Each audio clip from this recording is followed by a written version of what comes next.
Merci d'être là. Jason pour jaser, Conversation au Saint-Jean est une initiative de la communauté francophone accueillante. Mon nom est René Morel et aujourd'hui, j'ai le plaisir d'accueillir Alexis Diaz, qui est originaire du Venezuela et qui est installé dans notre région depuis la fin août 2018. Bonjour, Alexis. René, merci beaucoup de l'invitation. Ça me fait très plaisir de partager cette magnifique discussion avec toi. Alexis, tu es professeur de musique avec le programme Systema et tu es aussi un artiste musicien. Qu'est-ce qui t'a fait venir au Canada? Ben écoute, un petit peu une longue histoire, mais je vais le faire le plus court possible. Il y a une sévère crise politique chez nous, au Venezuela. Nous, on cherche le moyen malheureusement, de quitter le pays. Non, c'est triste, mais c'était l'option parce que on était très bien au Venezuela. Ça se passait parfaitement. C'est merveilleux d'être là-bas. C'est beau, mon pays.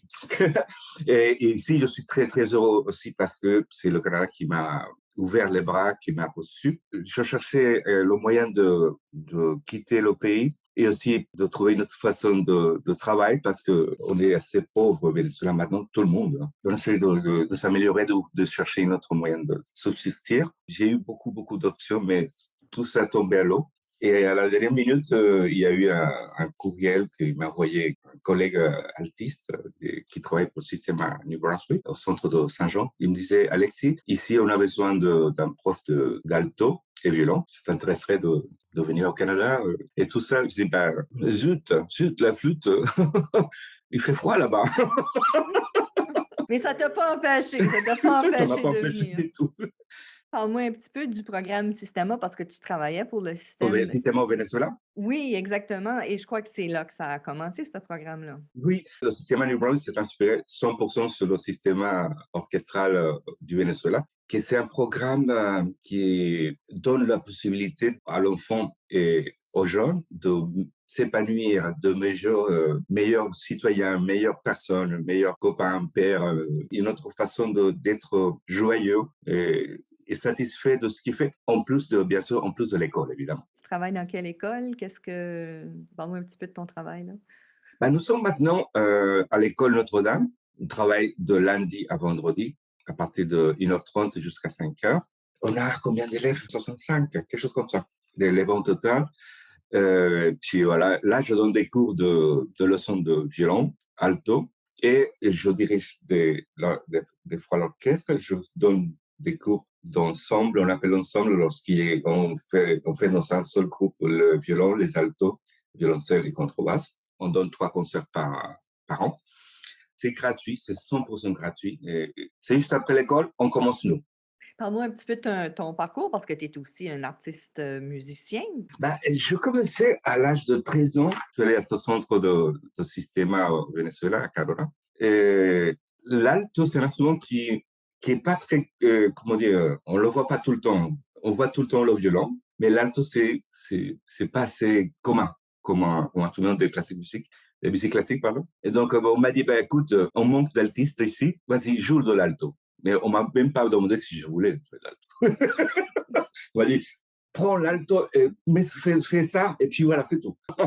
Et puis, j'ai continué mes études à Caracas, au conservatoire de musique, et puis j'ai fait partie aussi de l'orchestre symphonique Simon Bolivar. C'est un orchestre professionnel. Ensuite, j'avais des rêves, j'avais des choses à faire. Je voulais faire plein de choses. C'était une chose typique peut-être de la jeunesse, je sais pas, de changer, de voir choses. J'avais une envie très forte de connaître l'Europe, de connaître France, surtout France, parce que l'école de cordes française, je veux pas dire que c'est la meilleure, parce que sinon je vais avoir de problèmes.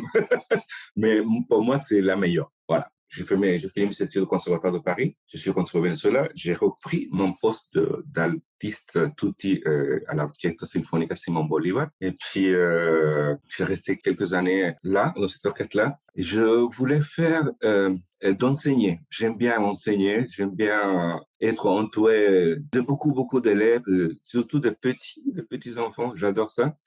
Et ça me donne de la joie, de l'énergie, ça m'inspire. Parce que jouer dans l'orchestre toute une vie, c'est un peu plate. Non, je veux essayer. Voilà. Où as-tu appris ton français? Est-ce que tu parlais français avant d'aller au Conservatoire de Paris? René, j'en parlais pas du tout, pas un mot, rien, absolument rien. Je suis arrivé à Paris avec un petit peu d'anglais, mais un anglais pas terrible. Je me suis débrouillé. Les 6 premiers mois, c'était évidemment très, très dur au niveau de communication avec eux. Puis ça est venu petit à petit. C'est que j'avais pas le choix. Soit que tu parles français, soit tu parles français. Voilà, point final. Donc, L'immersion, c'est le meilleur enseignant. l'immersion.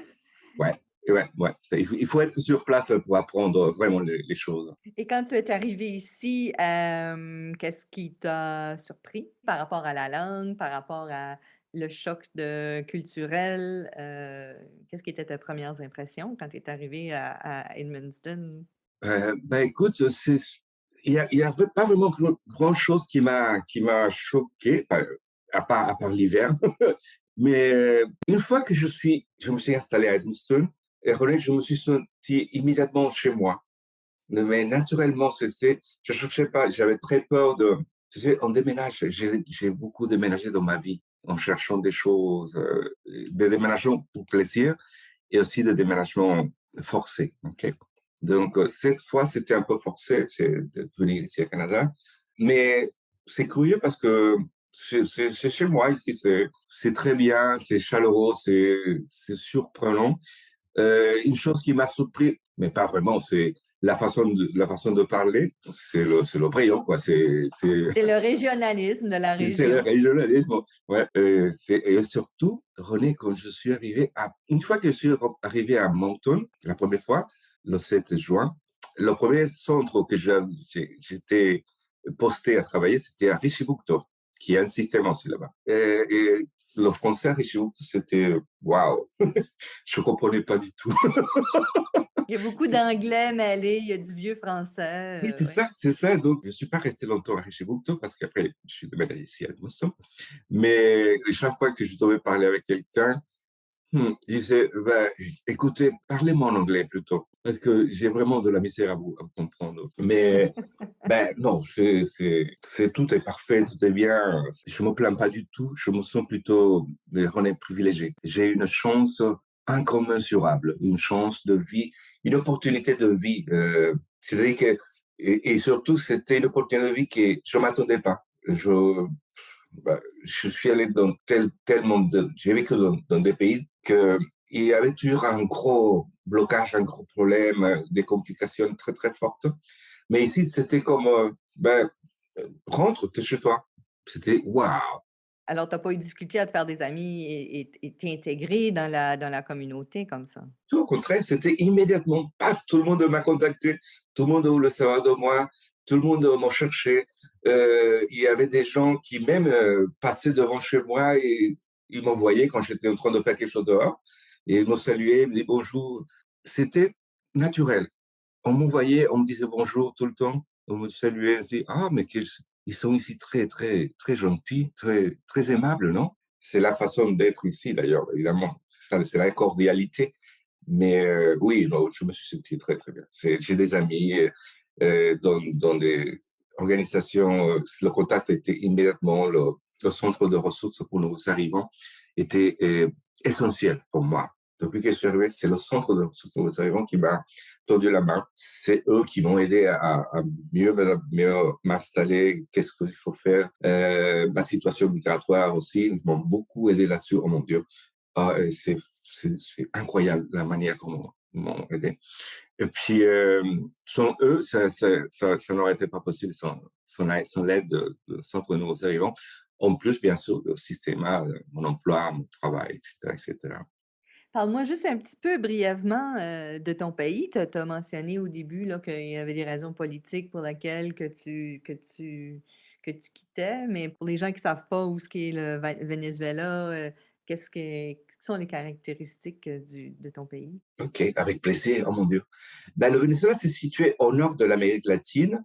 D'un côté, il y a la Colombie, d'un autre côté, il y a la Guyane française, Suriname, et en bas, c'est le Brésil. Donc, c'est juste au nord et en face, c'est la mer des Caraïbes. C'est un point géographique très, très privilégié pour mon pays parce que c'est parfait, c'est bien placé. René, on a 365 jours de soleil et moyenne de climat, c'est 25-30 degrés environ toute l'année. Voilà. Et puis, c'est une des raisons pour ça me manque beaucoup. La langue, c'est l'espagnol. Le Venezuela, c'est un pays formidable. Il y a beaucoup de paysages, de plages et de mers fantastiques. Et il y a des endroits vraiment paradisiaques. C'est le paradis. Il y a des endroits.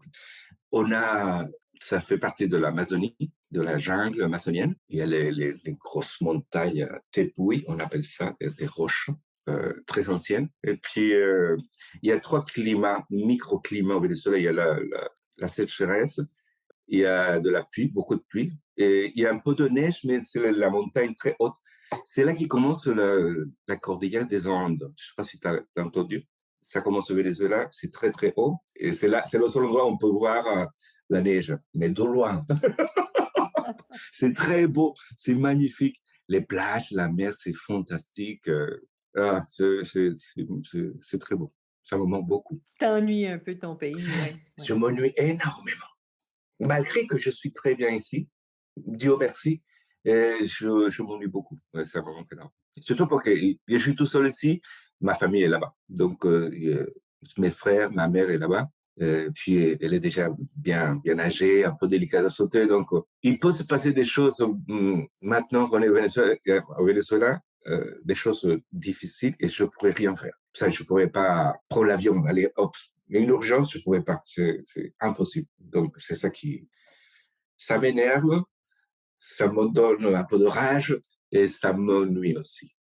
Est-ce qu'il y a autre chose que tu voudrais ajouter avant qu'on termine notre petite jasette aujourd'hui? Ben écoute, je suis super content d'avoir discuté avec toi, c'était super sympa, très agréable. Ça me fait très, très plaisir et très joyeux d'avoir cette opportunité avec toi. Merci beaucoup, René. Alors, Alexis Diaz est professeur de musique avec le programme Systema. Je vais mettre le lien au site web dans la description de cet épisode.